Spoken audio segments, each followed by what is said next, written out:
Hello mga taga-barangay! Tara i-celebrate po natin ang Chinese New Year dito sa SM City, Sorsogon. Feel na namin ang vibe ng Year of the Wooden Snake dito sa Lucky Tree, ang perfect ng spot for picture taking with family. Sakto may gongcha sa tabi, favorite kasi namin ang winter melon boba milk tea and passion fruit tea nila. Gongcha in Chinese means to offer the best tea to the emperor, kaya naman po talagang walang duda at nakakahappy ang lasa ng gongcha.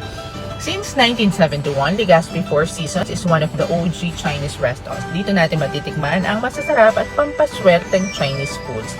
Itong seafood soup nila ang favorite ni Duday. It represents abundance and prosperity.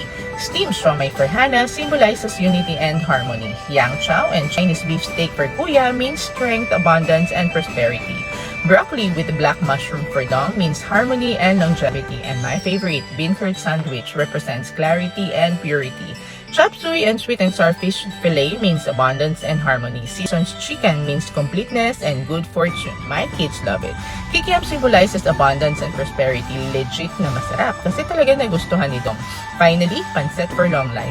Obvious na enjoy at happy ang kids. Kaya kung di mo pa alam kung saan kayo magse-celebrate ng Chinese New Year on January 29, SM City Sorsogon is the place to be. From our family to yours, Kung Hei Fat Choy! Maraming salamat po. Don't forget to like and share.